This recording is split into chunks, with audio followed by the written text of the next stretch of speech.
لله نحمده ونستعينه ونستغفره ونؤمن به ونتوكل عليه ونعوذ بالله من شرور أنفسنا ومن سيئات أعمالنا من يهده الله فلا مضل له ومن يضلل فلا هادي له وأشهد أن لا إله إلا الله وأشهد أن محمدا عبده ورسوله يا أيها الذين آمنوا اتقوا الله حق تقاته ولا تموتن إلا وأنتم مسلمون يا أيها الناس اتقوا ربكم الذي خلقكم من نفس واحدة وخلق منها زوجها وبث منهما رجالا كثيرا ونساء واتقوا الله الذي تساءلون به والأرحام إن الله كان عليكم رقيبا يا أيها الذين آمنوا اتقوا الله وقولوا قولا سديدا يصلح لكم أعمالكم ويغفر لكم ذنوبكم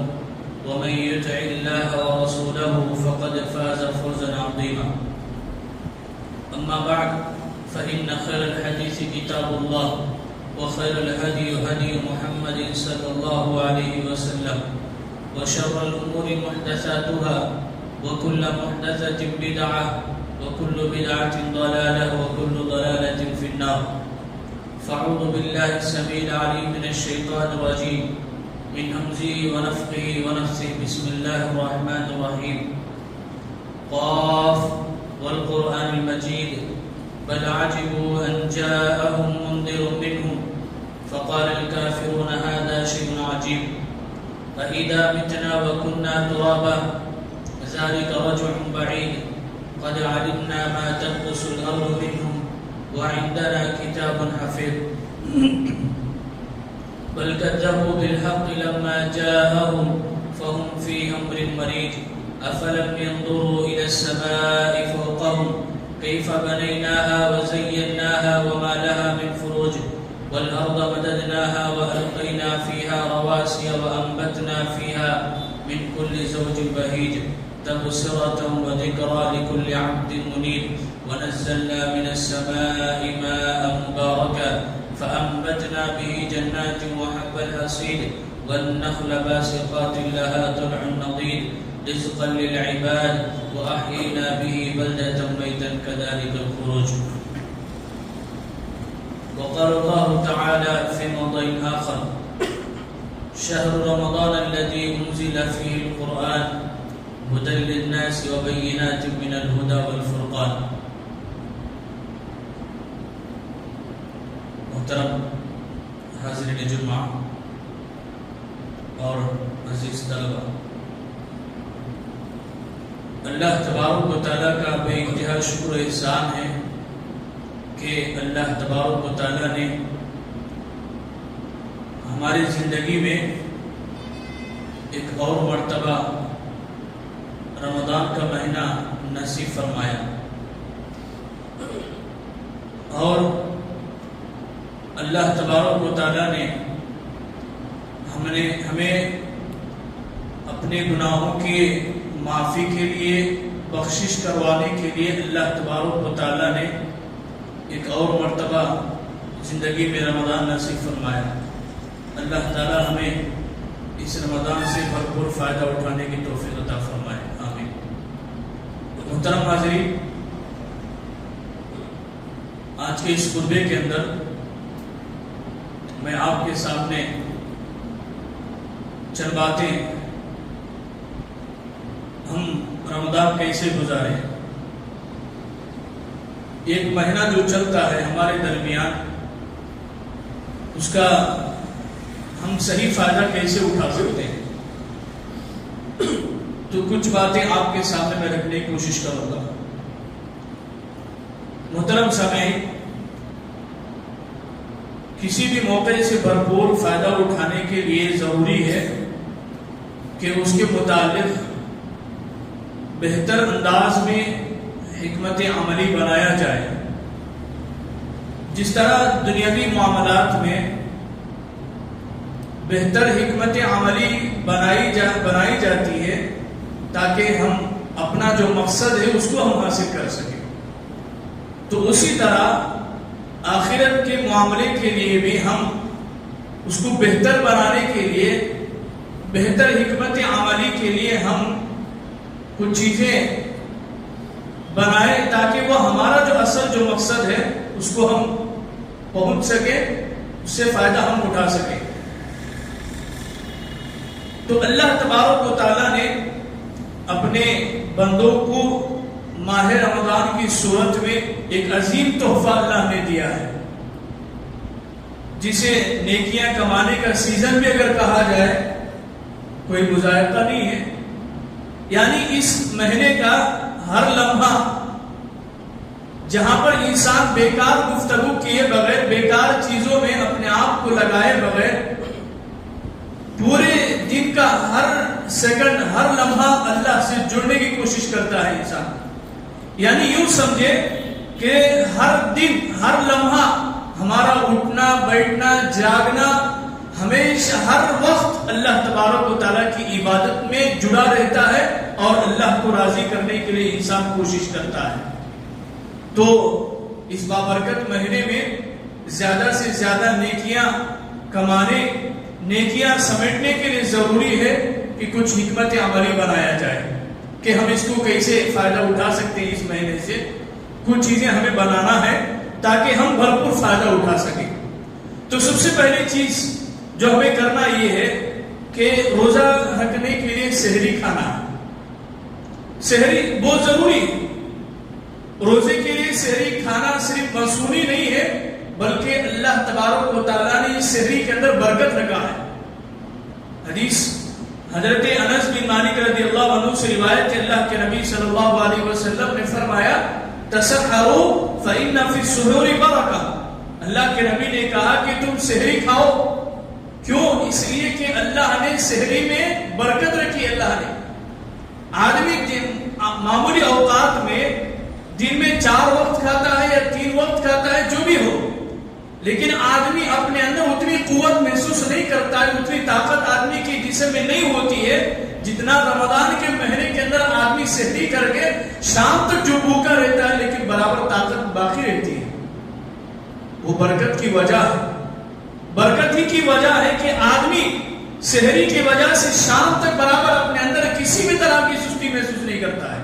طاقت اللہ تعالیٰ دیتا ہے۔ یہ برکت کا نتیجہ ہے کہ یہی وجہ ہے کہ اللہ کے نبی صلی اللہ علیہ وسلم نے امت کو جو پیغام دیا وہ یہ ہے کہ سحری کھایا کریں۔ سحری میں اللہ نے برکت رکھی۔ آدمی کو اٹھ کر آپ زیادہ نہیں ہے، مختصری کھائیں، تھوڑا ہی کھائیں، لیکن اللہ اس کھانے کے اندر برکت دیتا ہے۔ بعض لوگ کیا کرتے ہیں کہ رات کے 3 بجے وغیرہ اٹھ کر کھا کے سو جاتے ہیں، اور اسی طرح بعض لوگ رات میں اتنا زیادہ کھا لیتے ہیں کہ صبح سحری کے لیے اٹھنے کا موقع ہی نہ ملے۔ یہ بھی غلط ہے، ایسا بھی نہیں کرنا ہے۔ بلکہ اللہ کے نبی نے کہا کہ آپ اذان کے وقت تک، یعنی سحری کا جو وقت ختم ہونے تک آپ برابر کھا سکتے ہیں۔ مختصر ہی کھائیں، ذرا ہی کھائیں، لیکن کھائیں۔ سحری کھانا یہ ہمارے لیے برکت کا ذریعہ ہے، اللہ تعالیٰ ہمیں اس کے اندر برکت دے گا۔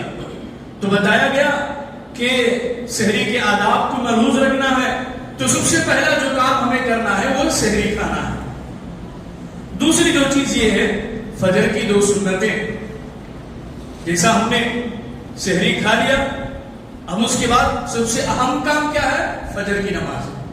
عام طور پر ہوتا یہ ہے کہ آدمی رات میں دیر سے سوتا ہے، صبح اٹھا 4 دیواریں کھا لیا، پھر اس کے بعد آدمی کھانے کے بعد تھوڑا اپنا پیٹ لمبا کرنے کے لیے بستر پر لیٹتا ہے، فجر کی نماز بھی چھوڑ گئی۔ یہ غلط طریقہ ہے۔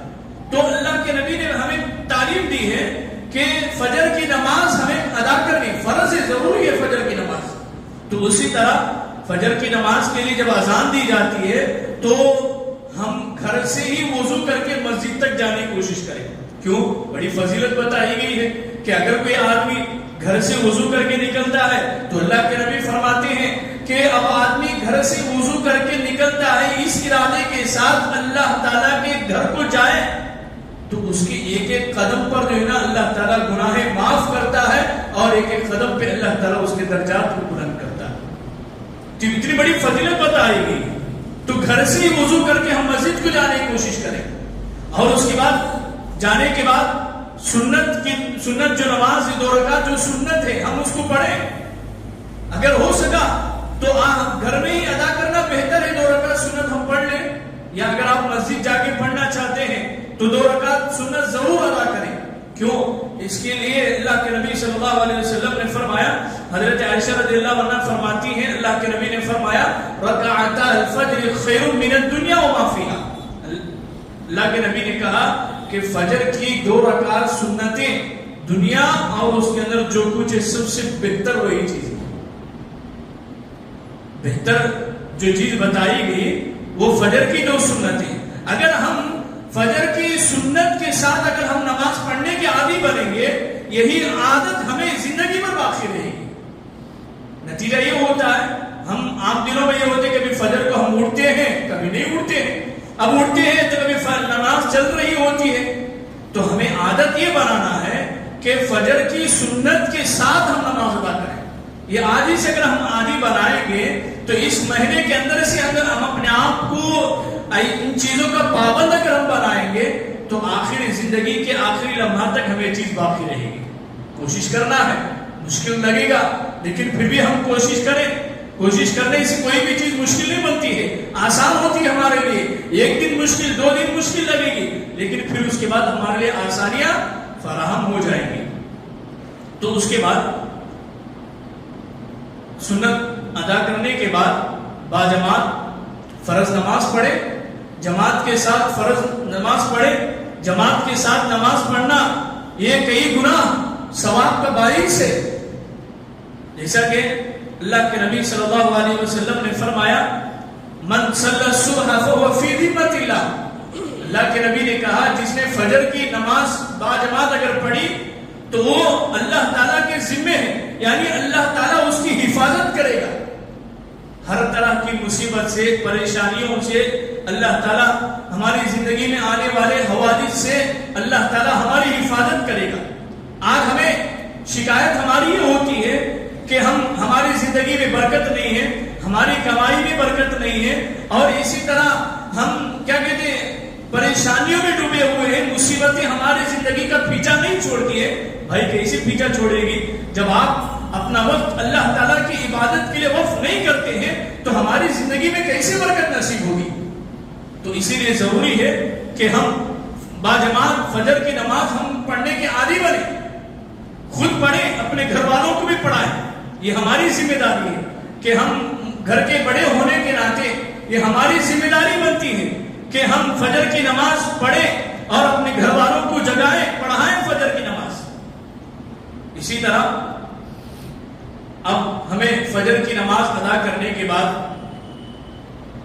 اللہ کے نبی نے اشراق کی نماز اگر کوئی آدمی پڑھتا ہے بھرپور فائدہ اٹھائے گا۔ فجر کی نماز پڑھا، فجر کی نماز پڑھ کر آدمی اپنی ہی جگہ پر بیٹھا رہا، بیٹھ کر ذکر و اذکار کرتا رہا، صبح کی دعائیں پڑھتا رہا، اللہ سے دعائیں کرتا رہا۔ دیکھیے حدیث آتی ہے، اللہ کے نبی فرماتے ہیں کہ آدمی جب تک نماز پڑھنے کے بعد جب تک مسجد میں بیٹھا رہے گا، اللہ کے نبی فرماتے ہیں فرشتے اس کے حق میں دعا کرتے ہیں، اللہم اغفر لہ اللہم ارحمہ، اے اللہ تو اس کی مغفرت فرما، اس پر رحم فرما۔ فرشتوں کی دعائیں ہمیں ملتی ہیں۔ اور اسی طرح اذکار پڑھنے کے بعد اگر سورج طلوع ہو جائے، اگر ہم اشراق کی نماز اگر ہم پڑھ کر نکلے مسجد سے، اللہ کے نبی صلی اللہ علیہ وسلم فرماتے ہیں من صلی الغداۃ فی جماعت ثم قعد یذکر اللہ حتی تطلع الشمس ثم صلی رکعتین کانت له کأجر حجۃ وعمرہ تامۃ تامہ۔ اللہ کے نبی نے فرمایا جو آدمی جس شخص نے نماز فجر باجماعت پڑھی اور اللہ تعالیٰ کے ذکر میں مشغول رہا، نماز پڑھنے کے بعد بیٹھ کر ذکر و اذکار کرتا رہا، دعائیں پڑھتا رہا یہاں تک کہ سورج طلوع ہو گیا، تو اللہ کے نبی فرماتے ہیں پھر 2 رکعت نماز پڑھی تو اس کے لیے مکمل حج اور عمرے کا ثواب اللہ تعالیٰ دیتا ہے۔ تو یہ اللہ کے نبی صلی اللہ علیہ وسلم نے یہ جملہ 3 بار اللہ کے نبی نے کہا کہ اسے مکمل حج اور عمرے کا ثواب دے گا۔ بڑے افسوس کی بات تو یہ ہے کہ ہم میں سے اکثر مسلمان تو ایسے ہیں، رمضان آتا ہے زندگی میں لیکن اس کا صحیح استعمال نہیں کرتے. رمضان کا مہینہ تو زندگی میں آتا ہے لیکن اس سے نیکیاں کمائی نہیں جاتی. رمضان کا مہینہ تو زندگی میں آتا ہے لیکن اپنی گناہوں کی بخشش نہیں کروائی جاتی. رمضان کا مہینہ ہمارے لیے نعمت بن کر آتا ہماری زندگی میں آتا ہے لیکن ہمیں اس رمضان کی قدر ہی نہیں ہوتی ہے. رمضان کا مہینہ ہماری زندگی میں برکتوں کی بارش لے کر آتا ہے لیکن پھر بھی ہم اپنے آپ کو، اپنے گھر والوں کی سدھار کی ہم کوشش نہیں کرتے. وہی ماحول چلتا ہے جو سال کے 11 مہینے ہم زندگی گزارتے ہیں. ایک مہینہ، سال کا ایک مہینہ جو ہمیں تعلیم اللہ کے نبی نے وہ دی ہے کہ آدمی کو روزہ رکھنا ہے. روزے کا فائدہ کیا ہے؟ لعلکم تتقون کہا گیا. ہمارے اندر پرہیزگاری ہوگی، اللہ تعالیٰ کا خوف ہمارے دلوں میں بیٹھے گا، ایک متقی پرہیزگار والی زندگی ہم گزار پائیں گے. تو بات یہ ہے کہ اشراق کی نماز بھی پڑھ کر ہم نکلے تو اللہ کے نبی نے جو ثواب کا جو ذکر کیا ہے، مکمل حج اور عمرہ. آدمی کی کبھی طاقت ہوتی ہے نہیں ہوتی، آدمی وہاں تک پہنچ بھی نہیں سکتا ہے، لیکن دیکھیے بیٹھے بیٹھے کتنے بڑے بڑے ثواب کا حقدار انسان بنتا ہے. تو ضروری ہے، چاہیے کہ انسان ان چیزوں کو اپنی زندگی میں لانے کی کوشش کرے، عمل کرے. دنیا اور آخرت دونوں میں فائدہ ہوگا. ان چیزوں کو چھوڑ کر آدمی نہ جانے کیسی کیسی چیزوں میں جو ہے نا سکون تلاش کرتا ہے، نہ جانے کیسی کیسی جگہوں پہ جا کے آدمی جو ہے نا نیکی کی امید رکھتا ہے. اللہ نے اتنے راستے نیکیوں کے لیے ہمارے لیے فراہم کیے ہیں لیکن ان راستوں کو چھوڑ دیتا ہے انسان. اسی طرح ایک اہم بات، رمضان کے مہینے میں روزہ رہ کر آدمی یہ سمجھتا ہے کہ ہر طرح کے کام کاج سے ہم فارغ ہونا، چھوڑ دینا ہے. نہ گھریلو کام، نہ اپنا جو ذاتی جو کام ہوتا ہے، چاہے آدمی کاروبار کرتا ہو، چاہے آدمی کوئی بھی محنت کرتا ہو، لیکن آدمی سوچتا ہے کہ رمضان کا مہینہ ہے تو سب پورا بند ہو جائے گا. اب ایک مہینہ گھر میں بیٹھے رہیں گے، بس گھر میں بیٹھ کر روزہ رکھیں گے، سوئیں گے، آرام کریں گے. بھئی روزہ آپ کو اپنے کام کاج سے نہیں روکتا ہے. محنت کریں، اللہ تعالیٰ کے فضل کو تلاش کریں. جو روزی ہمارے حق میں اللہ نے رکھی ہے اس کو ہم تلاش کریں. ایسا نہیں ہے کہ ہم روزے کی حالت میں سب بند کر کے ہم گھر میں بیٹھ جائیں، بس سوئیں، آرام کریں، نہ روزے کا صحیح فائدہ ہم اٹھا رہے ہیں، کچھ بھی نہیں. یہ بھی غلط طریقہ ہے. تو اسی لیے ہم گھریلو کام کاج میں یا اپنے جو ذاتی کام ہے اس کو بھی ہم ادا کریں. اللہ تعالیٰ ہماری محنت میں اللہ تعالیٰ برکت دے گا اور ہمارے جسم میں کبھی تھکاوٹ محسوس نہیں ہوگی. اسی طرح انسان آخر انسانی ہوتا ہے. اتنا کام کاج جب انسان کرتا ہے تو اسے تھوڑی دیر آرام کی بھی ضرورت پڑتی ہے، غیر اللہ کی بھی ضرورت پڑتی ہے. تو آدمی کو جب تھک جاتا ہے محنت کرنے کے بعد، اس تھکاوٹ کو دور کرنے کا ایک نتیجہ یہ ہوتا ہے کہ تھوڑی دیر غیر اللہ کرے. اللہ کے نبی صلی اللہ علیہ وسلم نے فرمایا وَلِجَسَدِكَ عَلَيْكَ حَقًّا. اللہ کے نبی نے کہا تمہاری ذات کا بھی تم پر حق ہے. یعنی آدمی پورا محنت کرتا ہے، جسم کو تھکا دے لیکن پھر بھی آرام نہ کرتا ہو، جسم کا حق پورا ادا نہیں ہوگا. جسم کا حق تو وہ ہوتا ہے آدمی تھوڑی دیر آرام کرے، جسم کو بھی راحت دے، جسم کو بھی راحت دے، کیا کہتے ہیں تکلیف نہ پہنچائے، سکون اطمینان بھی ذرا اسے ہونا چاہیے. آپ برابر محنت کرتے رہے، برابر کیا کہتے ہیں اسی میں کام کاج میں لگا دیں، یہ بھی صحیح نہیں ہے. ہمارے جسم کا بھی حق ہے ہمارے اوپر کہ ہمارے لیے اتنی ساری کوششیں ہم کر رہے ہیں، تو ہمارے جسم کا بھی حق ہمارے اوپر ہوتا ہے کہ ہم اس کو تھوڑی دیر آرام پہنچائیں. اسی طرح آدمی ظہر کی نماز بھی ادا کرے. عام طور پر یہ ہوتا ہے آدمی سوتا ہے، آرام کرنے کی خاطر تھوڑی دیر لیٹتا ہے، نیند لگ گئی، جماعت چھوٹ گئی ظہر کی نماز. ایسا بھی نہیں ہونا ہے. نماز ظہر سے پہلے 4 رکعت سنت پڑھنے کا اہتمام کیا جائے، کیونکہ یہ سنن راتبہ میں شامل ہیں جن کے بابت اللہ کے نبی صلی اللہ علیہ وسلم نے فرمایا من صلی فی یوم ولیلۃ 12 رکعۃ بنی لہ بیت فی الجنہ 4 قبل الظہر وركعتين بعدها وركعتين بعد المغرب وركعتين بعد العشاء وركعتين قبل صلاة الفجر. اللہ کے نبی نے کہا جس شخص نے دن اور رات میں فرض نمازوں کے علاوہ 12 رکعت ادا کرے تو اس کے لیے جنت میں مکان بنایا جائے گا، گھر بنائے گا اللہ تعالیٰ. تو ان سنتوں کی تفصیل بتائے گی کہ 4 رکعت ظہر سے پہلے اور 2 رکعت ظہر کے بعد، پھر 2 رکعت مغرب کے بعد اور 2 رکعت عشاء کی نماز کے بعد اور 2 رکعت نماز فجر سے پہلے. پوری 12 رکعت سنتیں ہوئی. دن اور رات میں 12 رکعت سنت ہوئی.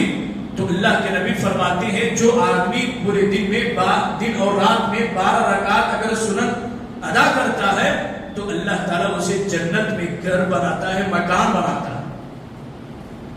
ہم فرض نمازوں کی پابندی تو کرتے ہیں الحمدللہ، لیکن ذرا ہم ان سنت کا بھی اہتمام کریں. فائدہ ہوگا کہ جنت میں ہمارے لیے گھر بنایا جانا کوئی معمولی بات نہیں ہے.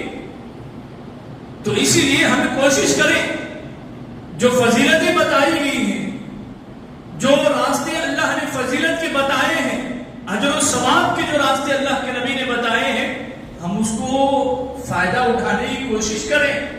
آدمی معمولی سمجھ کر چھوڑ دیتا ہے، صرف فرض ادا کر لے تو ہمارے اوپر جو حق ہے وہ حق ادا ہو جائے گا. آدمی یہ سوچ کر پڑھ لیتا ہے. بھائی نہیں، اگر ہمارے فرض نما کر قیامت کے دن جب اللہ تعالیٰ حساب و کتاب لے گا، ہماری فرض نمازوں میں اگر کچھ ہوتا ہی رہ گئی تو اللہ تعالیٰ سنن کو دیکھتا ہے، سنتوں کو دیکھتا ہے. اگر وہ مکمل ہے تو اس کے ذریعے سے فرض کی بھرپائی کی جائے گی. اور اسی طرح سنن کے اندر بھی اگر کچھ کمی رہ گئی، اللہ تعالیٰ نوافل کے ذریعے سے ہمارے فرائض کی مکمل کرتا ہے. جب ہم صرف فرائض پر اکتفا کریں، سنتیں نہ پڑھیں، نوافل نہ پڑھیں تو کیسے بھرپائی ہوگی؟ تو اسی لیے کوشش کرنا ہے کہ ہم سنتوں کے پابند بنے، سنت نماز کے ساتھ ساتھ فرائض کو بھی ادا کریں. اس کے بعد عصر کی نماز کی بھی ہم پابندی کرنا ہے کہ عصر کی اذان کا جواب دیں، وضو گھر سے کرے، نماز کے لیے مسجد میں آ کر 4 رکعت فرض جو نماز ہے اس کو ادا کریں. کیونکہ ایسے آدمی کے لیے رسول اللہ صلی اللہ علیہ وسلم نے خیر دعا کی ہے. اللہ کے نبی صلی اللہ علیہ وسلم نے فرمایا رحم اللہ امرأ صلی قبل العصر 4. کہتے ہیں اللہ اس بندے پر رحم فرمائے جو عصر سے پہلے 4 رکعت پڑھتا ہے. سنت نہیں ہے، نفل ہے. 4 رکعت اگر پڑھتا ہے تو اللہ کے نبی فرماتے ہیں کہ نبی دعا کر رہے ہیں کہ اللہ تعالیٰ اس بندے پر رحم فرمائے جو عصر کی نماز سے پہلے 4 رکعت پڑھتا ہے. بھائی نبی کی دعا بھی ہماری زندگی میں نصیب ہوگی.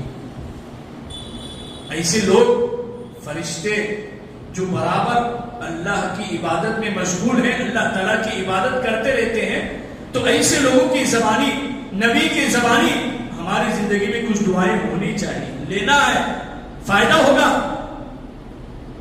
اور اسی طرح باجماعت نماز عصر کا اہتمام کریں. اس نماز کی اتنی زیادہ اہمیت ہے کہ جس کی یہ نماز رہ گئی گویا اس کا سب کچھ برباد ہو گیا. اللہ کے نبی صلی اللہ علیہ وسلم کا فرمان ہے وہ شخص جس کی نماز عصر فوت ہو گئی یعنی چھوٹ گئی، گویا کہ اس کا اہل اور اس کا مال برباد ہو گیا. ایک اور حدیث کے اندر بتایا گیا کہ وہ جو آدمی عصر کی نماز کو چھوڑ دیا اس کے سارے نیک اعمال برباد ہو جائیں گے. یعنی عصر کی نماز کی بڑی فضیلت بتائی گئی. عام طور پر ہم اسی میں سستی کا نہیں کرتے ہیں. عام دنوں میں ہوتا یہ ہے کہ آدمی دوپہر کا کھانا کھا کر اتنا لمبا قیلولہ کرتا ہے کہ اس سے عصر کی نماز ہی چھوٹ جاتی ہے.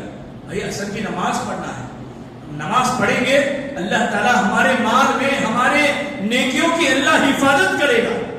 اگر ہم عصر کی نماز اگر ادا نہ کریں تو ظاہر سی بات ہے کہ ہمارا مال بھی برباد ہو گیا، ہماری نیکیاں بھی برباد ہو گئی. آخر میں ایک چیز یہ ہے افطاری.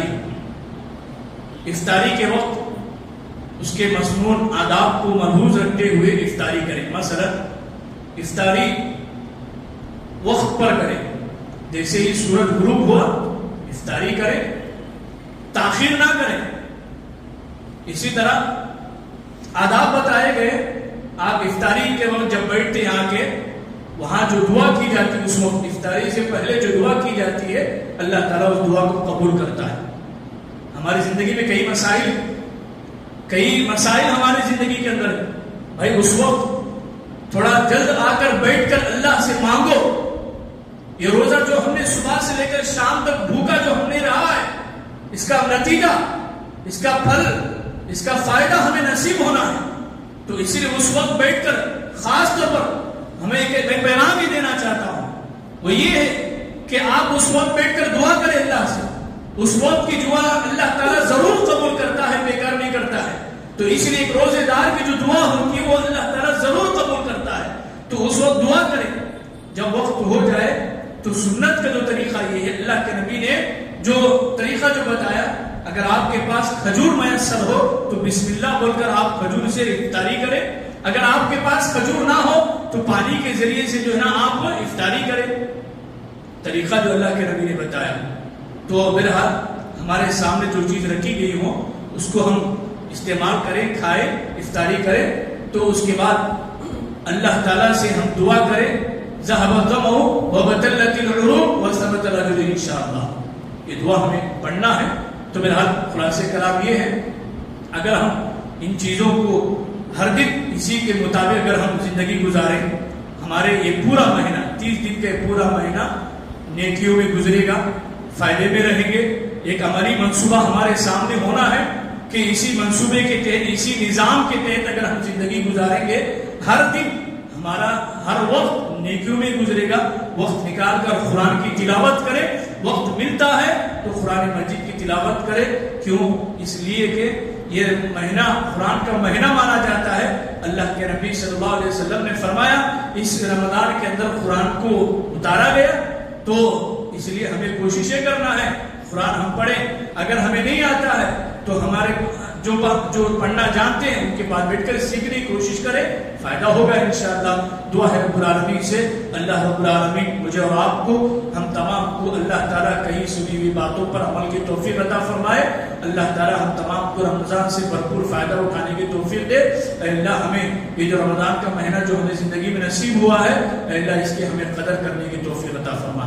اے اللہ ہماری عبادتوں کو قبول فرمائے، ہمارے روزوں کو قبول فرمائے، ہمارے قیام کو قبول فرمائے. آمین.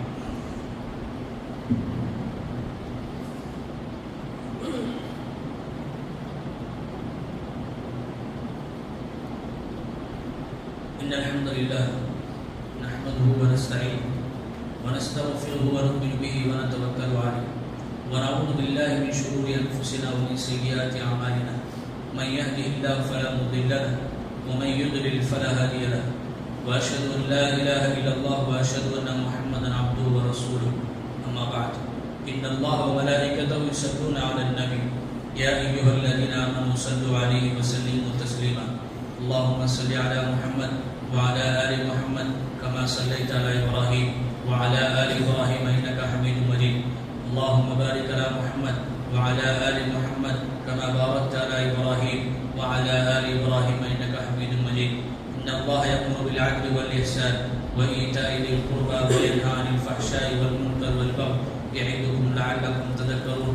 اذكروا الله يذكركم وادعوه يستجب لكم ولذكر الله تعالى أعلى وجل.